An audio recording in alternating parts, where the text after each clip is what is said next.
అందరికీ నమస్తే అండి.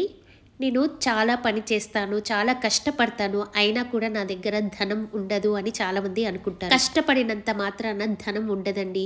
అలా అయితే బిల్డింగ్ పని చేసేవాళ్ళు మార్నింగ్ నుంచి ఈవినింగ్ వరకు కష్టపడుతూనే ఉంటారు. అయినా కూడా వాళ్ళ దగ్గర ధనం ఎందుకు ఉండదంటే, ధనం అనేది భాగ్యంతో వస్తుందండి.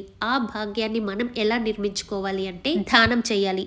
మన సంపాదన 1000 రూపాయలైతే కనీసం దాంట్లో 5-10 రూపాయలన్నా ఖర్చు పెట్టాలి.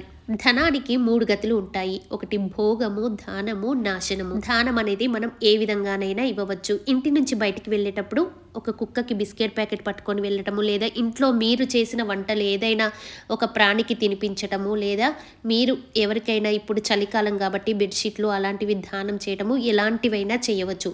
కానీ ఇలా ఏదైనా చిన్న వస్తువు ఏదో ఒకటి ప్రతి ఒక్కరోజు 41 డేస్ చేయాలి. పావురాలకి దానా వేయటము, చీమలకి షుగర్ పెట్టడము, ఇవన్నీ కూడా దానం కింద వస్తాయి.